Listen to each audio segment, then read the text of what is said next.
Hello बच्चों, आप सभी को नमस्कार। और आज के लेक्चर में हम लोग देखने वाले हैं कि बेटा बैक बॉन्डिंग क्या होता है, राइट। अब तुम सोचोगे सर बैक बॉन्डिंग का कॉन्सेप्ट है कहाँ, तो बेटा इस कॉन्सेप्ट का बहुत तगड़ा इस्तेमाल किया जाता है। बैक बॉन्डिंग का काफ़ी ज़्यादा सवाल इस पे फंसते हैं और काफ़ी बच्चों का ये डिमांड था कि सर एक बैक बॉन्डिंग की जो कॉन्सेप्ट है थोड़ी सी प्रॉब्लम हो रही है, तो अगर बेहतर होता तो आप एक बार उस पर एक लेक्चर शूट कर लेते तो अच्छा होता। तो आज मैं उसी को देखते हुए मैंने इस लेक्चर को शूट करा है और मुझे लगता है कि लेक्चर समझ में आना चाहिए, आएगा भी। और मैं कम टाइम लूँगा क्योंकि स्लाइड ऑलरेडी मैं बना के रखा हूँ ताकि आपको सिर्फ समझाना पड़े, ज़्यादा टाइम ना लगाना पड़े। तो चलिए स्टार्ट करते हैं इस लेक्चर को। बेटा बैक बॉन्डिंग जो होता है वो काफ़ी चीज़ों को एक्सप्लेन करता है। किसी कंपाउंड के बॉन्ड एंगल को एक्सप्लेन करता है, उसके बेसिक नेचर को एक्सप्लेन करता है, उसके एसिडिक नेचर को एक्सप्लेन करता है ना। तो ये सारी चीज़ें इनसे एक्सप्लेन होती है। लेकिन आखिर ये माजरा क्या है बैक बॉन्डिंग का, इसका कहानी क्या है, किस तरीके से इस बैक बॉन्डिंग से हमको बेनिफिट मिलने वाला है, वो आपको मैं दिखाता हूँ। ठीक, तो यही चीज़ें हैं, आइए ले चलते हैं आपको। सबसे पहली बात बेटा जी कि जो बैक बॉन्डिंग का फंडा होता है ना, जो बेटा जी बैक बॉन्डिंग का अपना फंडा होता है उसकी बात आपको सुनना पड़ेगा। सबसे पहले बेसिक जो होता है वो आपको सुनना पड़ेगा कि सर बैक बॉन्डिंग में होता क्या है। नाम से भी आपको क्लियर हो रहा है कि बैक का उल्टा ही होता है, बैक का मतलब उल्टा काम होना। ठीक, तो देखते हैं। सबसे पहली बात ये ध्यान देना कि आपको इसमें चाहिए क्या। बेटा एक बात ध्यान दीजिएगा कि एक बंदा चाहिए मुझे इलेक्ट्रॉन देने वाला और एक बंदा मुझे चाहिए इलेक्ट्रॉन को लेने वाला। ठीक, समझ में आ गया। और आपको भी पता है कि आज पूरी दुनिया इसी चीज़ों पे बिजनेस भी करती है कि भाई कोई पैसा देता है तो कोई पैसा लेता है। बैंक भी वही करता है, पैसा देता भी है, पैसा लेता भी है, उससे ही उनकी प्रॉफिटेबल बिजनेस चलती हैं, राइट। तो लोन पेयर वाला कोई भी एटम जिनका ऑक्टेट कंप्लीट हो, है ना, जिनका ऑक्टेट कंप्लीट हो बेटा, वो इलेक्ट्रॉन रिच बंदा हो, इलेक्ट्रॉन एक्सेस वाला हो, उनके पास 8 इलेक्ट्रॉन अवेलेबल हो। और लेकिन याद रखना 8 इलेक्ट्रॉन के साथ साथ उनके पास लोन पेयर होना चाहिए। ठीक, मतलब एक से ज़्यादा लोन पेयर हो सकता है, ऐसा नहीं कि एक ही लोन पेयर हो, वो एक से ज़्यादा लोन पेयर रख सकता है। लेकिन मुझे ज़रूरत सिर्फ किसकी है, एक लोन पेयर की ज़रूरत है इस काम के लिए, राइट। चलिए, तो एक बंदा मुझे लोन पेयर देने वाला चाहिए और एक बंदा मुझे इलेक्ट्रॉन डिफिशिएंट चाहिए जिनके पास इलेक्ट्रॉन की कमी हो बेटा जी, तो इलेक्ट्रॉन एक्सेप्टर हो जाता है। एक पेयर अवेलेबल है इसके पास तो वो डोनर एटम कहलाएगा क्योंकि इलेक्ट्रॉन रिच बंदा है। एक इलेक्ट्रॉन डिफिशिएंट कहलाएगा क्योंकि वो इलेक्ट्रॉन एक्सेप्टर है, गरीब आदमी है बेचारा, वो हमेशा इलेक्ट्रॉन के लिए मारा फिरता रहता है, तो उसका इनकम्प्लीट होता है ऑक्टेट। ऑक्टेट उसकी कंप्लीट नहीं होती है, मतलब हो सकता है कि वो 6 इलेक्ट्रॉन लेके बैठा हो, परेशान है 2 इलेक्ट्रॉन के लिए, तो इसीलिए किसी के साथ वो एक संबंध कायम करना चाहता है, एक उनके साथ बॉन्ड बनाना चाहता है, राइट। तो उनके पास अच्छा इनकम्प्लीट ऑक्टेट भी हो सकता है और उनके पास सबसे मजे की बात यह है कि उनके पास वैकेंट डी ऑर्बिटल भी होना चाहिए। तो आप एक बात जानते हैं कि सेकेंड पीरियड के एलिमेंट के पास तो भैया उनके पास वैकेंट डी ऑर्बिटल तो होते ही नहीं हैं। तो सेकेंड पीरियड के जो एलिमेंट होते हैं वो अपना वैकेंट डी ऑर्बिटल नहीं है, लेकिन हो सकता है कि वैकेंट पी ऑर्बिटल हो, तो उनकी वजह से वो अपना ये काम कर सकते हैं। तो फिलहाल ये बात होती किसके बीच में है, इलेक्ट्रॉन देने वाला, इलेक्ट्रॉन लेने वाला। देने वाले के पास लोन पेयर चाहिए और ऑक्टेट भी होना चाहिए बेटा। याद रखिएगा कि 8 इलेक्ट्रॉन तो रहे ही, प्लस एटलीस्ट 1 लोन पेयर चाहिए, राइट है। ठीक है, कोई बात नहीं। जो बी वाला बंदा है ना वो गरीब आदमी है, इसको इलेक्ट्रॉन की कमी है। कमी का मतलब हो सकता है कि 6 नहीं इसके पास 8 नहीं इसके पास 6 ही इलेक्ट्रॉन हो। आ रही मेरी बात समझ में। तो इनकी कहानी ही हमको बैक बॉन्डिंग की रास्ता दिखाएगा। ठीक, चलिए, तो ये बात समझिए कि देने वाले और लेने वाले के बीच में ये बात होती है। देने वाले के पास लोन पेयर चाहिए, लेने वाले के पास या तो इनकम्प्लीट ऑर्बिटल चाहिए, 8 ना हो इलेक्ट्रॉन, और वैकेंट ऑर्बिटल होना चाहिए। ये बात इनकी बात बड़े मजे की है। तो ये बात आपको समझ में आ गई होगी। आगे बात करते हैं। तो अब तुम पूछोगे सर डोनर एटम होता कौन है, देने वाला होता कौन है? तो देने वाला भाई साहब वही होगा जैसे छोटे एटम जिसके पास अच्छी तरीके से बॉन्डिंग किसी के साथ बना सके। तो डोनर एटम जनरली जो होते हैं वो फ्लोरीन होते हैं, ऑक्सीजन होते हैं, नाइट्रोजन होते हैं, कार्बन होते हैं। ये देने वाले होते हैं। और लेने वाले इनमें से भी कभी कभी लोग मान ले होते हैं Cl, Br, I, phosphorus, sulphur, ये भी लोग आपको मिलेंगे जो देने वाले का काम कर सकते हैं, राइट। या इलेक्ट्रॉन एक्सेप्ट बैकेंट ऑर्बिटल होगा तो इलेक्ट्रॉन एक्सेप्ट कर लेंगे, कोई दिक्कत नहीं है, ठीक है। चलिए, जैसे आप एक नाम सुने होंगे BF3, बोरान ट्राईफ्लोराइड। तो बेटा BF3 में बैक बॉन्डिंग होता है। क्यों होता है? फ्लोरीन के पास 7 इलेक्ट्रॉन होता है, बड़े अच्छे से जानते हो, क्योंकि इनके बैलेंस शेल में 7 इलेक्ट्रॉन है। तो 7 इलेक्ट्रॉन में से 2, 4, 6 और एक इसने बॉन्ड बना रखा। तो 8 तो है ही है इसके पास, 8 इलेक्ट्रॉन तो है ही है, प्लस लोन पेयर भी है, देख सकते हो ये लोन पेयर भी 3-3 है। तो इनमें से एक ही काम का अपने है। अच्छा ठीक है। बोरान के पास वैकेंट ऑर्बिटल होता है। अगर आप कॉन्फ़िगरेशन निकाल के देखना चाहते हो बोरान का, तो बोरान का कॉन्फ़िगरेशन क्या हो जाएगा बेटा? 1s2 है ना, 2s2 और 2p1 होता है, राइट। तो ये तो नोबेल गैस की कहानी हो गई। यहाँ 2 इलेक्ट्रॉन, और आपको भी पता है कि बॉन्ड तभी बनता है जब इन सबके पास एक एक अनपेयर्ड इलेक्ट्रॉन होते हैं बेटा जी। तो करेगा क्या कि ये जो है ना यहाँ से इलेक्ट्रॉन जंप करके यहाँ भगाएगा। तो एक खाली डिब्बा आपको दिख रहा है ना, तो इनके पास बेटा जो अपने पास बोरान है ना वो वैकेंट ऑर्बिटल लेके बैठा हुआ है। वैकेंट ऑर्बिटल इनके पास हैं और उन्हीं वैकेंट ऑर्बिटल की वजह से ये सारा खेल होता है। और वैसे भी देख सकते हो 3 ही बॉन्ड है तो 6 इलेक्ट्रॉन, देने वाला यहाँ, लेने वाला यहाँ, लेन देन करने वाले दोनों अवेलेबल हैं। तो ये सेकेंड पीरियड का एलिमेंट है तो ये भी 2p है, ये भी सेकेंड पीरियड का एलिमेंट है, ये भी 2p है। तो यहाँ 2p ओवरलैपिंग थ्रो होती है किसके? इसके लोन पेयर से। तो बेटा ये जो अपना लोन पेयर देता है, ये अपना लोन पेयर जो देता है, ये अपना एक लोन पेयर जो है इस बोरान को देता है।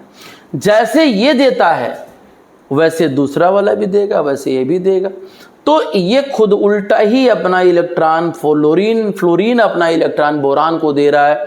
तो जैसे यहाँ केस आपको दिख रहा है वैसे यहाँ भी केस दिख रहा है, वैसे ये भी फ्लोरीन देगा। मतलब कि जितने फ्लोरीन है बेटा वो 2p ओवरलैपिंग के थ्रू अपना इलेक्ट्रॉन किसको दे रहे हैं? बोरान को दे रहे हैं, राइट।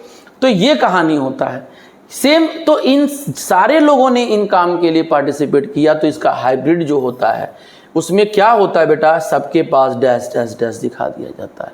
तो ये बैक बॉन्डिंग, दोनों छोटे लोग हैं, ये भी सेकेंड पीरियड का एलिमेंट है, ये भी सेकेंड पीरियड का एलिमेंट है, इसलिए अच्छी खासी बैक बॉन्डिंग हुई।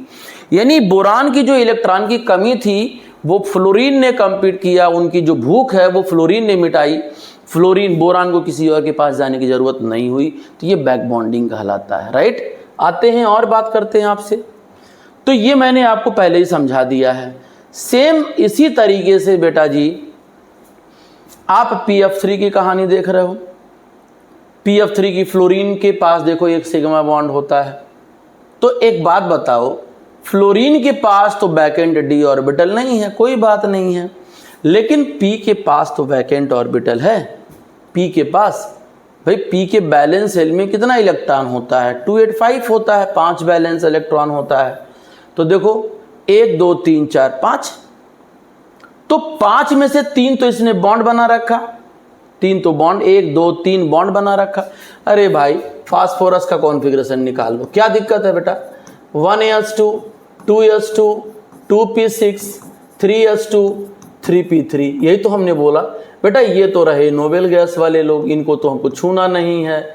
छूना किसको है? टच किसको करना है? 3s वाले को टच करना है और 3p वाले को टच करना है।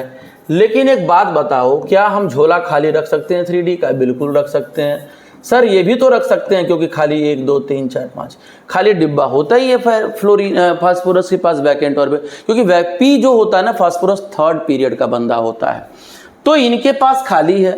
फ्लोरीन भैया हैं, फ्लोरीन भैया इनके चारों तरफ हैं, तो फ्लोरीन भैया क्या कहेंगे कि फास्फोरस कहेगा भैया मेरे पास खाली डिब्बा है, आप अगर इच्छा करता तो मुझे इलेक्ट्रॉन दे देते। इस तरीके से फ्लोरीन इनको इलेक्ट्रॉन दे देता अपना इस तरीके से। तो तीनों फ्लोरीन भैया को इलेक्ट्रॉन फास्फोरस को इलेक्ट्रॉन देने के लिए तैयार हो जाते हैं। इसका मतलब कि जो फास्फोरस है और जो फ्लोरीन है ये अपना 3p ऑर्बिटल है 3rd पीरियड का है, ये 2p 2nd पीरियड का है, तो ये भी अपना बैक बॉन्डिंग की बातें इनसे शेयर करते हैं। कहते हैं भैया हम दोनों लोग थोड़ी सी दूरी पर आते हैं तो आप मेरी मदद कर दीजिए, तो फ्लोरीन कहता है ठीक है हम कर देते हैं। मतलब यहाँ पर भी बेटा जी, यहाँ पर भी अपना बैक बॉन्डिंग की कहानी दिखती है, यहाँ पर भी अपनी बैक बॉन्डिंग दिखती है। ठीक है, समझे आप? बात समझ में आ गई? चलो आगे चलते हैं, यहाँ आ जाओ। वही बात मैंने आपको बताई थी कि फ्लोरीन अपना इलेक्ट्रॉन इनके वैकेंट, बोलोगे सर यहाँ कहाँ है ना, वैकेंट डी ऑर्बिटल है बेटा जी, यहाँ पे बेटा वैकेंट डी ऑर्बिटल है, और जब वैकेंट डी ऑर्बिटल होगा तो इलेक्ट्रॉन निश्चित रूप से डी ऑर्बिटल में वो लेना चाहेगा, है ना? समझे आप लोग? तो ये बातें इसके अंदर देखने को मिलता है। क्लियर है? समझ में आ गया? अच्छी बात है, समझ में आ रही है तो ठीक है। चलो, सेम जैसे ये काम किया वैसे ये भी काम करेगा। ये भी कहता हम क्यों पीछे रहें, हम भी तो फास्फोरस के साथ हैं, हम भी तो उसके पड़ोसी हैं, हम भी तो उनकी शेयर मदद कर सकते हैं। तो कहता है बिल्कुल भैया तुम मदद कर लो।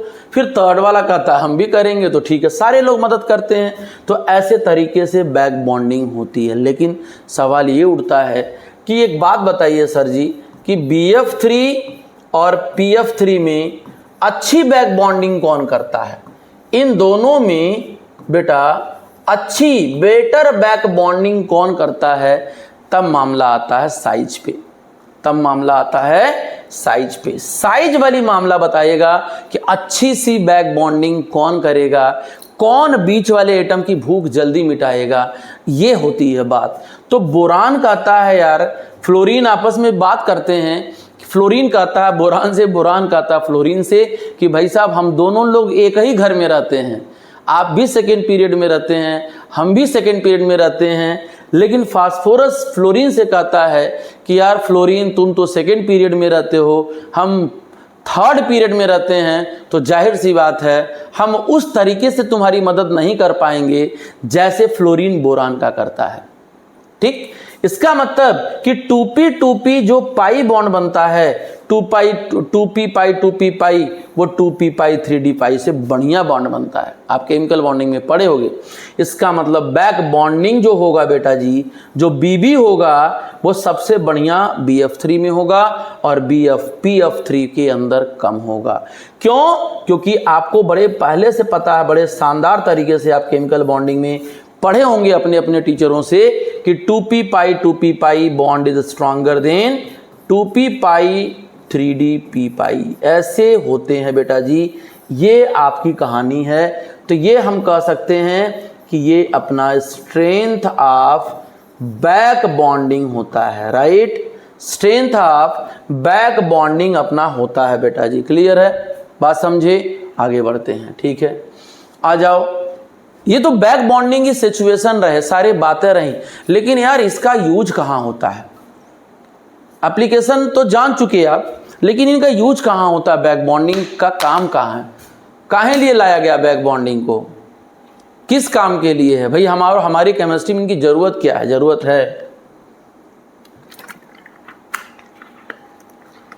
देखते हैं हम लोग क्या जरूरत है इसकी, राइट? आओ चलते हैं। पहले बोल दिया भैया एसिडिक स्ट्रेंथ तुम इससे बता सकते हो। बोला यार कैसे एसिडिक स्ट्रेंथ बता सकते हैं? एसिडिक स्ट्रेंथ तो H निकालने से होता है और इलेक्ट्रॉन लेने से होता है। एसिडिक स्ट्रेंथ अगर H कोई देता है तो अरेनियस वाली बात होती है, और कोई इलेक्ट्रॉन लेता है तो लुविस वाली बात होती है। कहता बस वही बात मुझे समझाना है, लुविस वाली बात। ठीक है, चलो। तो कहता का बताओ BF3 BCl3 Br3 Bi3 में अच्छा बेस कौन सा लुविस एसिड है बेटा? BF3 के पास, बोरान के पास 3 इलेक्ट्रॉन था, तीनों ने बॉन्ड बना लिया, ओके ठीक है। फिर BCl3 में भी वही सिचुएशन आया, फिर बेटा Br3 में वही बात आया, BBr3 में, ठीक है। फिर अपना Bi3 आ जाओ, Bi3। तो यार कहता है कौन अच्छे तरीके से इलेक्ट्रॉन खाएगा, कौन बड़े आसान तरीके से, पागलपन है इलेक्ट्रॉन खाने की। तो कहता है कि यार बोरान कहता है यार हम सेकेंड पीरियड के हैं, फ्लोरीन कहता है बोरान यार हम भी सेकेंड पीरियड के हैं, तो तुम दूसरे के पास क्यों जाओगे इलेक्ट्रॉन लेने? मैं जब अपने घर में ही तुम्हारी मदद कर दे रहा हूं, दोनों सेम घर में रहते हैं, तो हमको दूसरे के पास जाने की जरूरत ही नहीं है।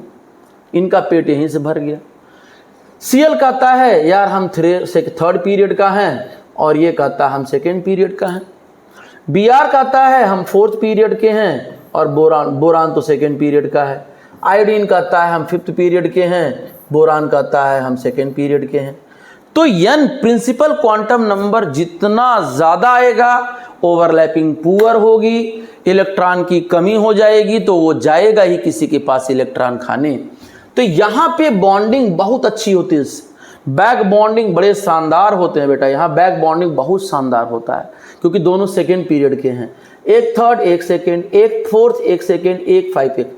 तो इसका मतलब इसको इलेक्ट्रॉन, इसको बैक बॉन्डिंग बनाना बड़ा पुअर है, वेरी पुअर बैक बॉन्डिंग करेगा। और जब घर में से इनको खाना नहीं मिलेगा, तो ये बाहर जाएंगे और किसी से खाना मांगेंगे। लेकिन यहाँ पे क्या है, ये अपने ही घर में ये भी अपना strong very good back bonding करते हैं, अच्छा बैक बॉन्डिंग करते हैं। कहते हैं कि फ्लोरीन कहता है बोरान से कि भाई तू और हम एक ही परिवार से मिलते जुलते हैं, तुम भी एक ही परिवार में, हम भी एक ही परिवार में, तुमको पैसा घट रहा तो मैं दे दे रहा हूं। तो बोरान कहता है चलो ठीक, अच्छी बात है, बाहर किसी को पता भी नहीं चलेगा। लेकिन आयोडीन कहता है कि भाई मैं तो फिफ्थ पीरियड में हूं, बोरान तुम सेकेंड पीरियड में हो, बताओ तुम मेरी मदद कैसे कर पाओगे? तो मजबूरी है, मुझे किसी और के पास जाकर के इलेक्ट्रॉन खाना पड़ेगा। तो कहता भाई मजबूरी है तो क्या किया जाएगा? तो ठीक है, यानी सबसे अच्छा जो लुईस एसिडिक कैरेक्टर होगा वो Bi3 का होगा, क्योंकि इनको बैक बॉन्डिंग नहीं है, यहाँ पुअर बैक बॉन्डिंग है, इलेक्ट्रॉन नहीं मिलेगा, और यहाँ बेटर बैक बॉन्डिंग है, अंदर से इलेक्ट्रॉन पा जा रहा है, इनको कहीं जाने की जरूरत नहीं है, ये जाएंगे इलेक्ट्रॉन मांग के ले आएंगे, दूसरे के पास जाके इलेक्ट्रॉन खाएंगे, तो लुईस बेसिक एसिडिक कैरेक्टर बढ़ेगा। तो यहाँ इलेक्ट्रॉन की डिफिशियंसी फ्लोरीन पूरा कर दे रहा है, तो एसिडिक स्ट्रेंथ कम हो जाएगा। यहाँ आयोडीन की बात है, तो ये सेकेंड पीरियड फिफ्थ पीरियड में, तो 2p पाई 5p पाई बहुत पुअर बैक बॉन्डिंग होता है। तो लोन पेयर डोनेसर आयोडीन की तरफ से बोरान को कम मिलेगा, इलेक्ट्रॉन डिफिशियंसी ज़्यादा होगा, एसिडिक स्ट्रेंथ ज़्यादा होगा। तो अगर मैं समझ रहा हूँ कि अगर आप अच्छे से लेक्चर को कंसंट्रेट करके देख रहे हो, तो जाहिर सी बात है कि आपको लेक्चर समझ में आया ही होगा, ठीक है। नहीं अगर कंसंट्रेट करोगे तो दुनिया का कोई भी टीचर आपको नहीं पढ़ा सकता, चाहे कोई भी टीचर हो, आपको कंसंट्रेट करना पड़ेगा। कोई टीचर खराब नहीं होता है, सारे टीचर अपना एफर्ट देते ही देते हैं, ठीक। आते हैं, आ जाइए। तो एसिडिक स्ट्रेंथ, दूसरे पॉइंट पे आओ कि क्लोरोफॉर्म सबसे ज़्यादा एसिडिक होता है CHF3 से। अब क्या किया जाए, यहाँ तो बड़ा लफड़ा हो गया। यहाँ पे एसिडिक स्ट्रेंथ H के देने के बाद डिसाइड किया जाता है, कौन H दिया और कॉन्जुगेट बेस बनाया। तो एक बात आप पढ़े होगे किसी क्लास में, आप छोटे इसी क्लास में पढ़े होगे कि एसिडिक स्ट्रेंथ जो होता है बेटा, वो होता है स्टेबिलिटी ऑफ कॉन्जुगेट बेस। आप जरूर पढ़े होगे स्टेबिलिटी ऑफ कॉन्जुगेट बेस। जितना ज्यादा कॉन्जुगेट बेस की स्टेबिलिटी होगी, उतना अच्छा एसिडिक स्ट्रेंथ होता है। और कॉन्जुगेट बेस वो होता है जब कोई एसिड अपना H डोनेट करने के बाद निगेटिव चार्ज डेवलप करता है, तो ये अपना क्या कहलाएगा, कॉन्जुगेट बेस कहलाएगा, ठीक। अगर ये एसिड है बेटा जी, अगर ये एसिड है तो ये कॉन्जुगेट बेस बनाएगा ही बनाएगा। और जितना ज्यादा कॉन्जुगेट बेस अच्छा होगा, स्टेबल होगा, तो उतना अच्छा वो एसिडिक स्ट्रेंथ होगा। That is the reason. Clear ना? So how will you decide the acidic strength of that compound? तो बेटा this stability of conjugate base is explained on the basis of back bonding only. तो आते हैं, देखिए ध्यान से, यहां पे आ जाइए बेटा। ये देखो CCl3, आपने H निकाला, H निकाला तो H प्लस हो गया, CCl3 माइनस, CHF3 से H निकाला, CCF3 माइनस। ठीक है, तो CCl3 में ये लोन पेयर है और इसके पास वैकेंट, क्लोरीन के पास वैकेंट d ऑर्बिटल होता है बेटा। तो ये बैक बॉन्डिंग बड़ा शानदार करते हैं। ये क्या करते हैं? बैक बॉन्डिंग बहुत शानदार करते हैं, बहुत लाजवाब बैक बॉन्डिंग करते हैं। इतना तगड़ा बैक बॉन्डिंग करते हैं कि इनकी स्टेबिलिटी से एनायन की स्टेबिलिटी भरपूर मिल जाती है। और जब स्टेबल हो जाएगा तो कॉन्जुगेट बेस अगर अच्छा स्टेबल है तो अच्छा एसिडिक स्ट्रेंथ का होगा। वहीं इस कंपाउंड में आ जाओ CF3 माइनस में, तो फ्लोरीन कहता है यार मेरे पास तो कोई वैकेंट d ऑर्बिटल नहीं होता है, तो मैं बैक बॉन्डिंग कैसे कर पाऊंगा? बैक बॉन्डिंग जब मैं नहीं कर पाऊंगा तो मेरी एसिडिक स्ट्रेंथ कम हो जाएगी, स्टेबिलिटी कम हो जाएगी। तो फ्लोरीन कहता है क्या करोगे, तुम्हारी किस्मत है। इनके पास खाली इलेक्ट्रॉन है, इनके पास no vacant d orbital, no vacant d orbital, no vacant orbital d, क्या कोई भी ऑर्बिटल वैकेंट नहीं होगा। और जब वैकेंट ऑर्बिटल बेटा जी नहीं होगा तो कहां से वो बैक बॉन्डिंग नहीं कर पाएगा। तो बैक बॉन्डिंग, अगर नो बैक बॉन्डिंग आप पढ़े हो तो नो स्टेबिलिटी, स्टेबिलिटी क्या हो जाएगा? कम हो जाएगा। तो एसिडिक स्ट्रेंथ क्या हो जाएगा? कम हो जाएगा। अब बोलोगे सर एनाइन की स्टेबिलिटी कौन बढ़ाता है? आपको भी पता है इलेक्ट्रॉन खींचने वाला ग्रुप करता है। निगेटिव चार्ज का बड़ा लोड होता है किसी एटम पे, तो चाहता है कि वो कम कोई कर दे, खींच दे आगे। तो stability of anion is directly proportional two electron with drawing group, खींचने वाला ग्रुप। तो फिलहाल यहाँ जो बैक बॉन्डिंग होती है वो ऊपर से एक चीज और, ये खींच करके इनकी स्टेबिलिटी बढ़ा ले। तो यहाँ पे कोई बैक बॉन्डिंग नहीं है। ये सारा कहानी बैक बॉन्डिंग से आप एक्सप्लेन करोगे, है ना? चलो पढ़ते हैं, आ जाओ यहाँ पे। ये देख लो जरा कंपाउंड, ऐसे भी आपको कंपाउंड दिखता है कि ट्राई एल्किल सिलिल हाइड्रोक्साइड है और ये आपका एल्कोहल है। तो सर इसमें एसिडिक स्ट्रेंथ किसका होगा? वही बात, H निकाल दीजिए, सबका H निकाल दीजिए, यहां से भी H निकाल दीजिए। ठीक है, निकाल दिया सर हमने, यहां से भी H निकाल दिया सर, निकाल दिया हमने, कोई बात नहीं। निकालने के बाद इसके बारे में सोचना है, निगेटिव के बारे में। निगेटिव कॉन्जुगेट बेस बनता है। तो बेटा ये कॉन्जुगेट बेस है, ये भी कॉन्जुगेट बेस है। स्टेबल कौन सा होगा? कौन सा होगा स्टेबल? कहां जाओगे बोलने, किस चीज को एक्सप्लेन करोगे तो इस पे स्टेबिलिटी पाओगे। मैंने क्या बोला? Back bonding. तो भैया ये जो है ना वैकेंट d ऑर्बिटल रखा हुआ है, सिलिकॉन जो है इसके पास, आप देख लो ना यार कॉन्फ़िगरेशन निकाल के, परेशान क्यों होते हो? तो ये होगा 1s2 2s2 2p6 3s2 3p 2 4 6 10 2 12 13 14, तो 3d भी 0 आएगा। ऊपर से आपको यहाँ वैकेंट ऑर्बिटल मिल रहा, देख लीजिए। तो यहाँ पर वैकेंट d ऑर्बिटल की अवेलेबिलिटी है, इसलिए ऑक्सीजन इनके साथ बैक बॉन्डिंग करेगा। ऑक्सीजन इनके साथ बेटा जी बैक बॉन्डिंग करेगा, कहता है भाई हम हैं तुम्हारे साथ। तो ये 2p ऑर्बिटल में जाता है और ये 3d में आता है। तो यहाँ बैक बॉन्डिंग होने से स्टेबिलिटी बढ़ेगी, एसिडिक स्ट्रेंथ बढ़ जाएगा। ठीक है, यहाँ आ जाओ। यहाँ पे R के पास कार्बन है भाई साहब, ये कार्बन है, देखो ना ये अपना कार्बन है। तो कार्बन के पास तो कोई वैकेंट ऑर्बिटल नहीं है, नो वैकेंट ऑर्बिटल। अच्छा यहाँ नहीं, इसकी बात करते हैं, सॉरी, ये इसकी बात करते हैं ना, ये इसके पास तो कोई वैकेंट ऑर्बिटल नहीं है, नो वैकेंट d ऑर्बिटल। तो जब बैक बॉन्डिंग नहीं करेगा तो एसिडिक स्ट्रेंथ कम होगा। समझे कि नहीं आप लोग? ठीक है, आगे चला। ओके, आइए यहाँ। अब एसिडिक की कहानी खत्म हो गई, बेसिक पे आ जाओ। सर बेसिक कैसे डिसाइड करेंगे? तो याद रखना बेसिक में लुईस बेस की बात कर रहा है, तो अवेलेबिलिटी देखना होगा कि आपको कि लुईस बेस की में लोन पेयर की अवेलेबिलिटी कहाँ ज़्यादा मिल रही है। अगर लोन पेयर की अवेलेबिलिटी होगी तो अच्छा बेस होगा भाई, उल्टा सोचो, जिसमें बैक बॉन्डिंग कम उसकी बेसिक स्ट्रेंथ अच्छा। यानी यहां पे बेसिक स्ट्रेंथ जो होता है वो बीबी का उल्टा होता है।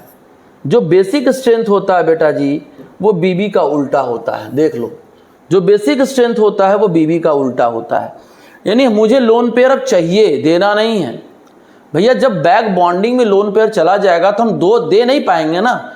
Lone pair donor tendency, donation tendency वो बेसिक स्ट्रेंथ बताता है। तो देखो कहता है ट्राई मिथाइल एमीन जो है ज़्यादा बेसिक है ट्राई सिलील एमीन में, तो वही बात है। एसिडिक स्ट्रेंथ क्या था, इलेक्ट्रॉन डिफिशियंसी थी, H+ डोनर था और इलेक्ट्रॉन एक्सेप्टर था, ठीक। लेकिन बेसिक में क्या था, इलेक्ट्रॉन रिच होना चाहिए, इलेक्ट्रॉन डोनर होना चाहिए या OH डोनर। यहाँ OH तो है नहीं, यहाँ हम बात करेंगे इलेक्ट्रॉन देने की, ठीक।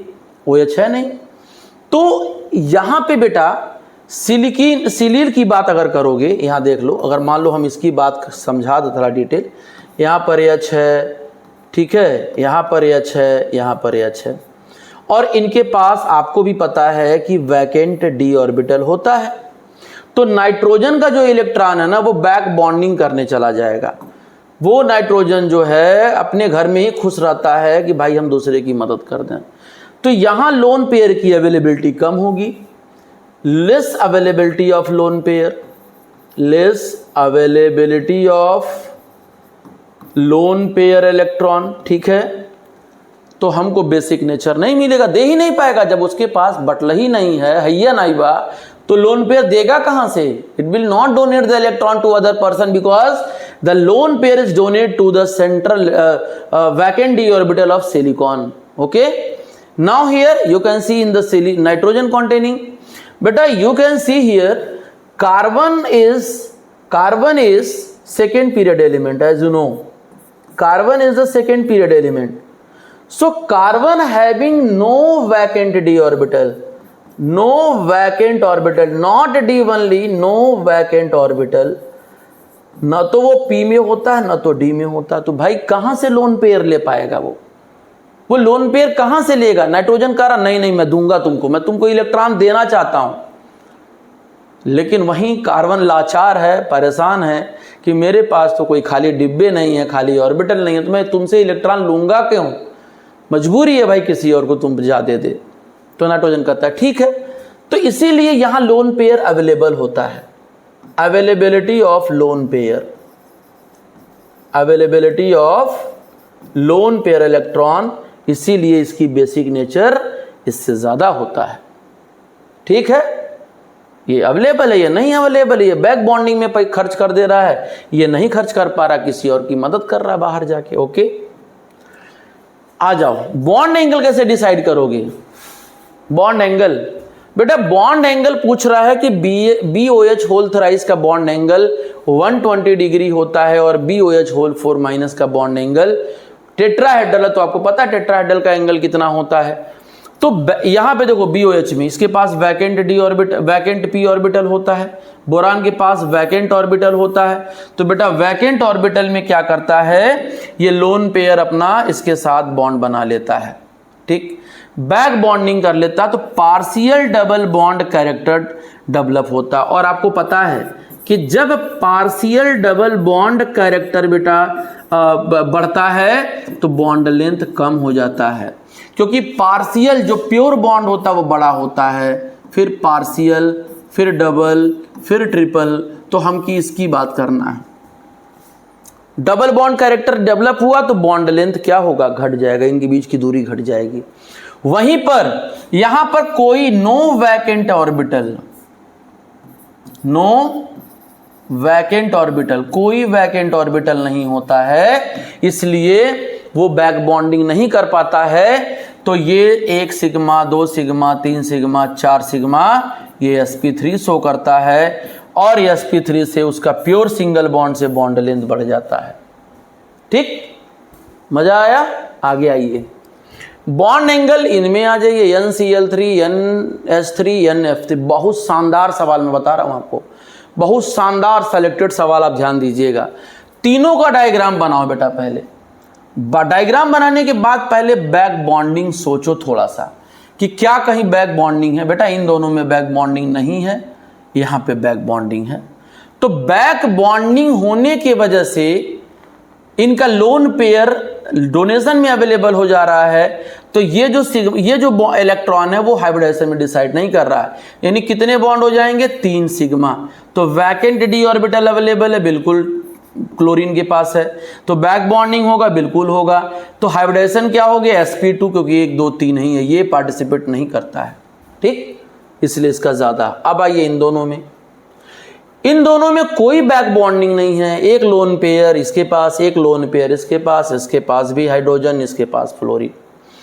तो याद रखना बेटा, अगर बहुत ज्यादा इलेक्ट्रोनिगेटिव एलिमेंट अगल बगल चारों तरफ है तो भले ही sp3 हाइब्रिडाइजेशन दोनों दे रहे हैं, sp3 लोन पेयर, लेकिन इनके छोटे एटम हैं और ये मोर इलेक्ट्रोनिगेटिव एटम है। मोर इलेक्ट्रोनिगेटिव एटम की वजह से इनके बीच की जो एंगल होता है वो घटता है और हाइड्रोजन वाले में बॉन्ड एंगल ज्यादा होता है, ठीक।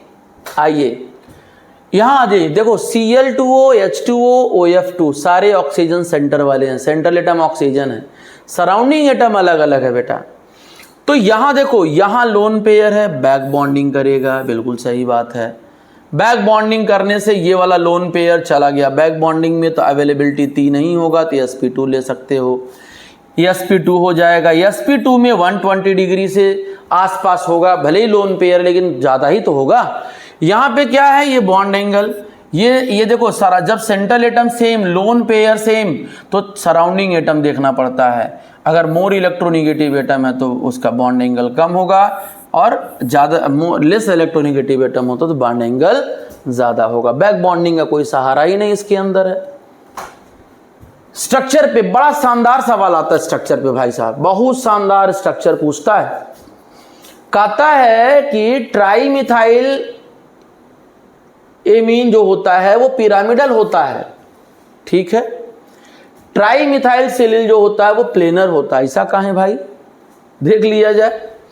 यहां पे पिरामिडल इसलिए है क्योंकि यहां कार्बन के पास कोई बैक एंड ऑर्बिटल नहीं है, लोन पेयर भले ही अवेलेबल है, तो यहाँ नो बैक बॉन्डिंग ऑर्बिटल नहीं खाली है, तो नो बैक बॉन्डिंग, इसलिए हाइब्रिडाइजेशन sp3 होगा। और लोन पेयर, अगर लोन पेयर नहीं होता तो टेट्राहेड्रल, अदरवाइज ये पिरामिडल शेप में है। वहीं आ जाइए इसके शेप में। अब ये लोन पेयर सिलिकॉन है, और आपको पहले ही पता है कि सिलिकॉन के पास वैकेंट ऑर्बिटल होता है, और वैकेंट ऑर्बिटल से बैक बॉन्डिंग करेगा, ये इलेक्ट्रॉन इसको देगा, और ये इलेक्ट्रॉन हाइब्रिडेशन में पार्टिसिपेट नहीं करेगा। इसलिए सिर्फ और सिर्फ 3 ही ऐसे हैं जो हाइब्रिडेशन डिसाइड करेंगे, इसीलिए प्लेनर शेप में आते हैं। इसको आप देख लीजिए, ठीक, समझ में आ गया। ये तो यूज हो गया ना, ये तो सिलिकॉन खा ले रहा है, सिलिकॉन बैक बॉन्डिंग से मांगने लग रहा है। तो नाइट्रोजन कहता है यार, तो मेरे पास तो लोन पेयर अब है ही नहीं है, तो हम हाइब्रिडेशन के साथ क्यों जाएंगे, हाइब्रिडेशन में इन्वॉल्व क्यों होंगे। कहता है यार ठीक है, अच्छी बात है। तो इसीलिए ये ऐसा होता है। ये लोन पेयर अवेलेबल नहीं है, ये लोन पेयर अवेलेबल है, इसलिए चारों हाइब्रिडेशन में आते हैं, और इसमें सिर्फ बॉन्ड हाइब्रिडेशन में आते हैं, ठीक है। स्टेबिलिटी कैसे देखोगे, इन तीनों में सबसे ज्यादा CF2 स्टेबल है। आ जाओ, इन तीनों को तोड़ लो, स्ट्रक्चर में आ जाओ। बेटा फ्लोरीन है, ये खाली डिब्बा है। डाइक्लोरोकार्बीन, सी आप पढ़े होगे भाई, ऐसे आप पढ़े होगे, और यहाँ खाली डिब्बा भी होता है, ऑर्गेनिक में बहुत काम आता है, रीमर टीमन रिएक्शन वगैरह में। तो ये लोन पेयर सेकेंड पीरियड का एलिमेंट, ठीक है। कार्बन भी सेकेंड पीरियड का एलिमेंट है, इसके पास भी खाली डिब्बा, बैक बॉन्डिंग करेगा। बैक बॉन्डिंग कौन कौन सा है, 2p पाई बैक बॉन्डिंग। तो आपको पता है कि 2p पाई, तो इससे तगड़ा तो यहाँ पर अभी कोई दिख नहीं रहा है। तो 2p पाई, और यहाँ पर 3p पाई अपना बैक बॉन्डिंग कर रहा है। Cl भी बैक बॉन्डिंग कर रहा है, लेकिन थर्ड पीरियड का है, n कम होना चाहिए। यहाँ पे कोई बैक बॉन्डिंग नहीं है, तो अच्छी बैक बॉन्डिंग स्टेबिलिटी को बढ़ाती है। क्या समझे, अच्छी बैक बॉन्डिंग स्टेबिलिटी को बढ़ाती है। अच्छी बैक बॉन्डिंग स्टेबिलिटी, तो अच्छी बैक बॉन्डिंग तो यहीं आ रही है ना, यहाँ तो बैक बॉन्डिंग है ही नहीं है, तो लेस स्टेबल हो जाएगा, सबसे ज़्यादा ये स्टेबल हो जाएगा। ठीक, तो आप लिख लीजिए खूब बढ़िया से, अच्छी बैक बॉन्डिंग, अच्छी बैक बॉन्डिंग स्टेबिलिटी को बढ़ाती है। बड़ा सा मैं लिख देता हूँ कि अच्छी बैक बॉन्डिंग स्टेबिलिटी को बढ़ाती है। आप जितनी बार बोलोगे उतनी बार आपके पास स्टेबिलिटी बढ़ेगी। ठीक है, तो ये कहानी होता है। आओ आगे, यहां आ जाओ। अरे CCl3 is more stable than CCl2, why? आते हैं बेटा, ये अलग फंडा ही है। इसके पास देखो 2 electron 2 electron 2 electron 2 electron, 8 electron है ना, तो कंप्लीट ऑक्टेट रखा हुआ है। इनके पास क्या है, इनके पास क्या है, कार्बन की वैलेंसी 4 है, ठीक है, लेकिन बैक बॉन्डिंग भी नहीं कर सकता क्योंकि 2p के पास खाली डिब्बा नहीं है। लेकिन इलेक्ट्रॉन कितने हैं, 2 2 4 2 6 इलेक्ट्रॉन है, इलेक्ट्रॉन डिफिशिएंट है, इसीलिए ऑक्टेट वाला ज़्यादा स्टेबल होता है। ठीक, ऑक्टेट वाला ज़्यादा स्टेबल होता है। तो ये आपका सारी थियरी रही, सारे मैंने जितनी पॉसिबल एप्लीकेशन था मैंने आपको समझा दिया, बता दिया। और अगर आपने मेरा लेक्चर बहुत पेशेंस रख के देखा होगा, बहुत रिस्पेक्ट किया होगा मेरी मेहनत का, तो उसके लिए मैं आपको ढेर सारा थैंक यू बोलना चाहता हूँ। आपने समय दिया होगा मेरे लिए, मेरे लेक्चर को देखने के लिए। हाँ, अगर आपको लेक्चर में कोई दिक्कत लग रहा है, आपको कोई डाउट लग रहा है, मुझसे कोई उसमें कुछ दिक्कत है, तो आप बात कर सकते हैं, कमेंट यूज कर सकते हैं। तो इसके लिए आज के लिए इतना ही बस। ठीक है, मिलते हैं अगले लेक्चर में, नेक्स्ट लेक्चर में मिलते हैं। तब तक के लिए स्वस्थ रहिए, सुरक्षित रहिए। धन्यवाद।